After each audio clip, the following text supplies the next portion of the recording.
Olá, galera do YouTube, tudo bem? Antes de começar o vídeo, me digam que horas vocês estão indo dormir e de onde vocês são. Vamos lá. Meu nome é Renato, tenho 34 anos e falo de Joinville, Santa Catarina. Eu nunca contei esse relato antes para ninguém, nem para a minha família, porque ainda estou tentando processar se o que eu vi foi real ou se o isolamento finalmente quebrou alguma coisa na minha cabeça. Eu trabalho como vigilante noturno em um parque industrial desativado na saída da cidade. É um complexo imenso cercado por Mata Atlântica, onde antes funcionava uma fábrica de componentes químicos. Meu turno é o das 22 às 06 horas. O silêncio lá é diferente do silêncio de casa. É um vazio que parece ter peso. Um zumbido constante que te faz ouvir o próprio sangue correndo nas veias. Nas primeiras semanas, tudo era rotina.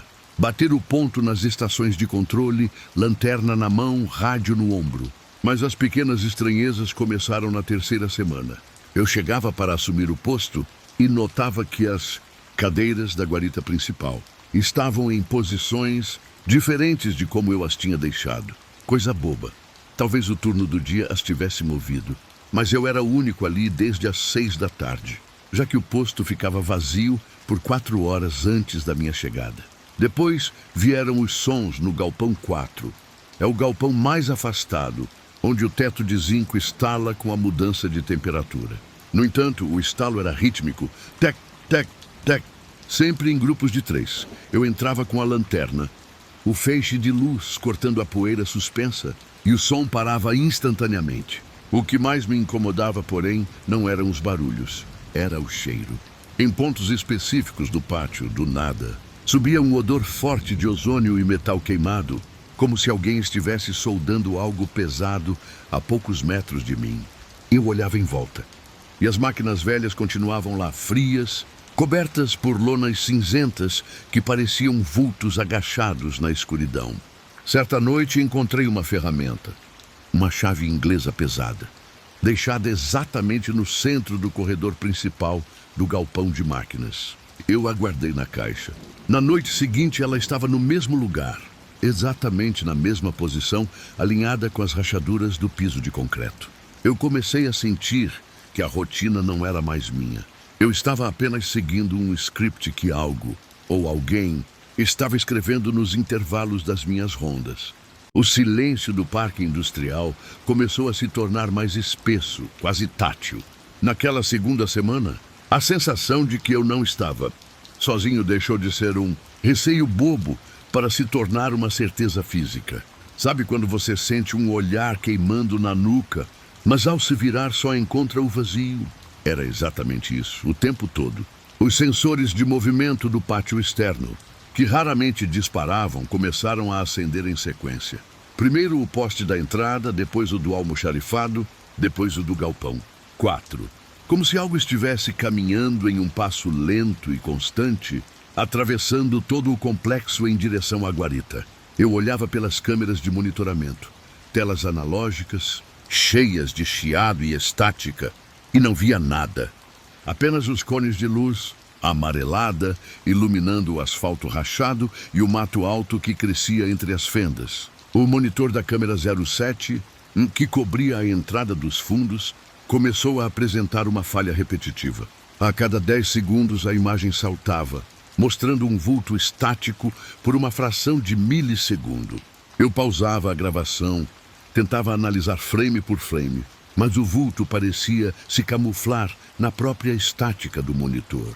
Era uma silhueta humana, alta demais, parada exatamente sob a luz do poste, mas sem projetar sombra alguma no chão. Certa madrugada, por volta das 03h15, o rádio no meu ombro chiou. Não era uma transmissão de voz clara, mas sim o som de alguém respirando. Uma respiração pesada, úmida, acompanhada pelo som metálico, de algo sendo arrastado no concreto. Ar, tec, ar, tec. Eu gelei. Apertei o PTT do rádio e perguntei quem estava na frequência. Ninguém respondeu.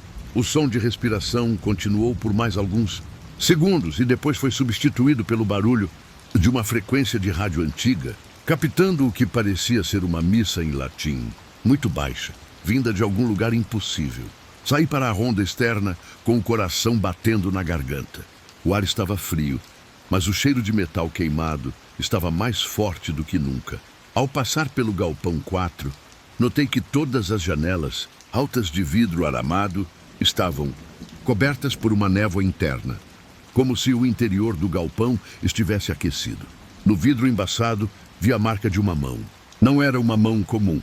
Os dedos eram longos demais e a palma tinha um formato estranhamente quadrado. A marca estava do lado de dentro. Voltei para a guarita e tranquei a porta de aço. O monitor da câmera 07 agora estava completamente preto. No reflexo do vidro do monitor desligado, eu via a porta atrás de mim. E por um segundo, vi a maçaneta girar. Bem devagar. Fiquei paralisado encarando o reflexo no monitor. A maçaneta parou de girar no exato momento em que meu corpo travou. O silêncio que se seguiu foi absoluto, como se o mundo lá fora tivesse deixado de existir. Tentei racionalizar. É o vento. É o prédio assentando. É a pressão atmosférica. Mas maçanetas de aço de portas blindadas não giram por causa do vento. Peguei o cacetete e a lanterna. Minhas mãos suavam tanto que o cabo de borracha escorregava. Abri a porta de uma vez, esperando encontrar um invasor, um andarilho, qualquer coisa que eu pudesse enfrentar fisicamente. Não havia nada. O corredor de acesso estava deserto, mergulhado naquela penumbra cinzenta de lâmpadas fluorescentes que teimam em piscar. Decidi que precisava verificar o sistema elétrico. Talvez as falhas nas câmeras e os barulhos no rádio fossem apenas interferência eletromagnética das máquinas velhas ou da fiação antiga apodrecendo. Fui até a sala de painéis, que ficava nos fundos do galpão 2. Enquanto caminhava, meus passos ecoavam de um jeito estranho. Às vezes, parecia que havia um passo extra logo após o meu. Eu parava. O som parava 1/1000 de segundo depois. Renato, você está ficando louco, sussurrei para mim mesmo. Minha voz soou estranha, abafada, como se o ar estivesse ficando mais denso. Ao chegar na sala de painéis, a lanterna começou a falhar. Dei uns tapas nela e a luz voltou, mas o feixe estava mais fraco, amarelado. Abri a caixa de metal e o que vi me fez recuar.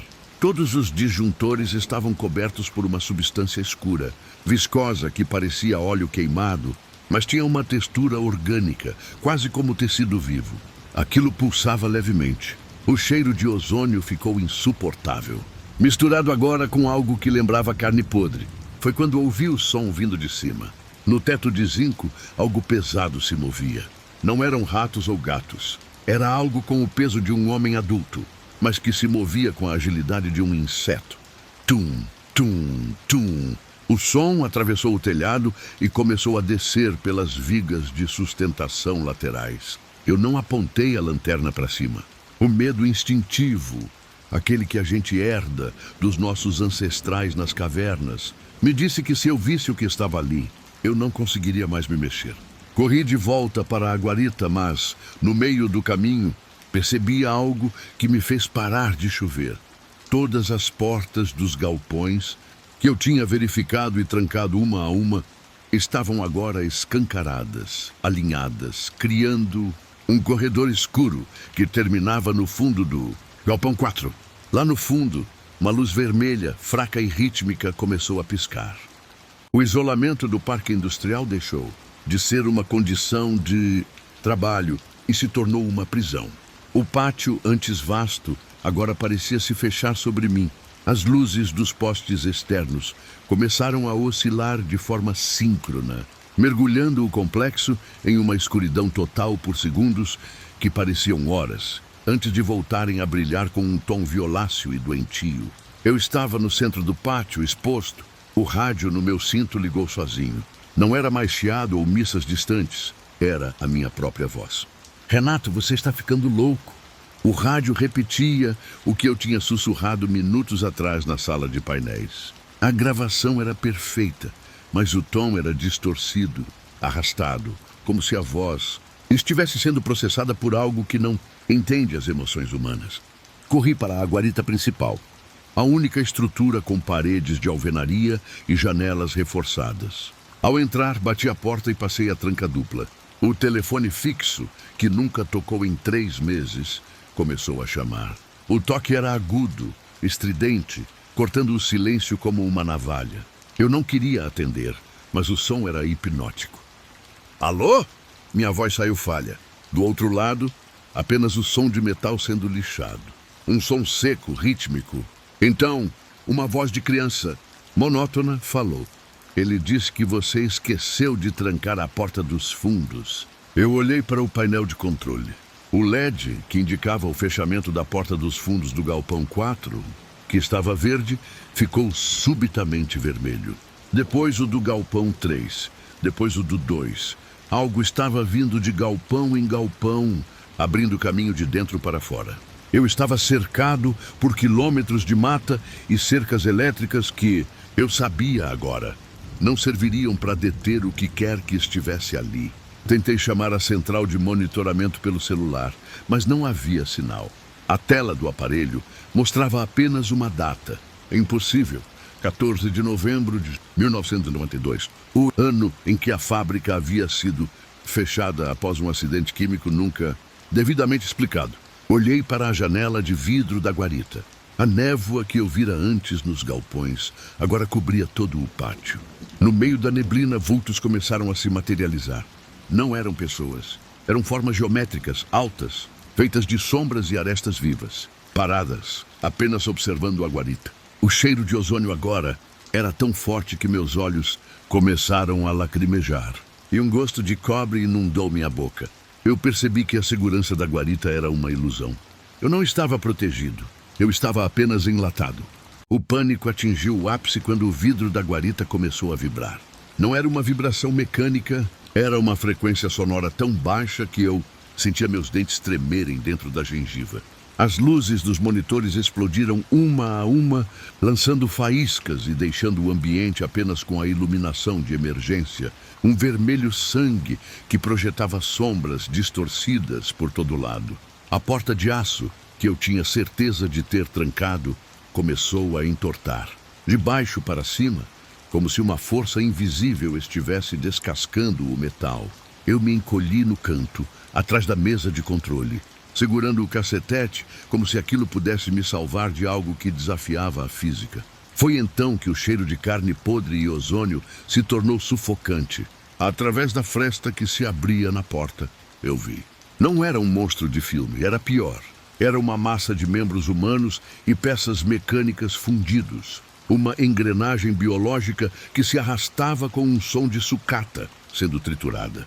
Os vultos que eu vi no pátio não eram seres, eram projeções. O que estava entrando na guarita era a fonte. Uma mão, a mesma que eu vira marcada no vidro, tateou a borda da porta. Os dedos eram feitos de agulhas de metal envoltas em pele acinzentada. O rosto, se é que se pode chamar assim, era uma máscara de cerâmica industrial com um único visor de vidro onde, lá dentro, algo brilhava em um azul elétrico pulsante. Tornou encerrado. A voz não saiu da criatura. Saiu dos alto-falantes de emergência no teto. Mas era a minha voz de novo, sobreposta pela voz da criança do telefone. A criatura parou a poucos metros de mim. Ela não me atacou de imediato. Ela começou a mimetizar meus movimentos. Se eu levantava a mão, ela levantava aquele apêndice grotesco. Se eu chorava, ela emitia um som de estática que imitava um soluço. Eu entendi, naquele momento de terror puro, que aquilo não queria me matar. Aquilo queria me substituir.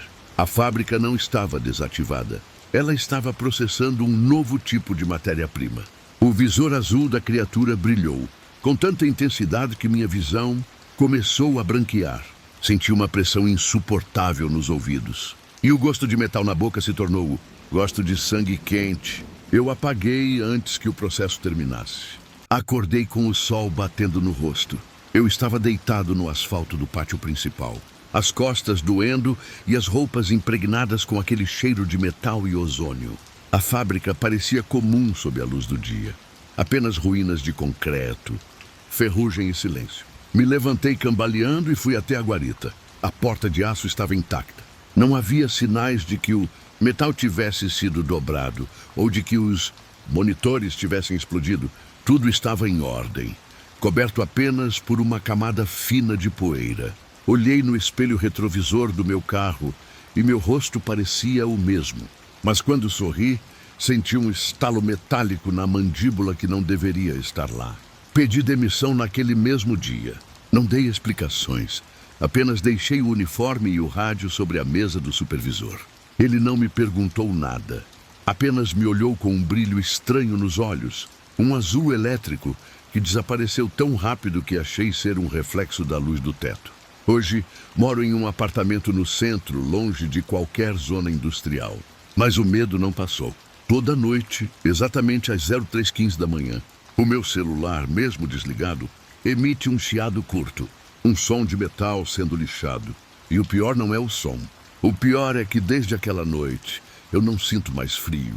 Posso caminhar sob uma tempestade ou segurar uma chaleira fervendo e minha pele continua na mesma. Temperatura constante e artificial.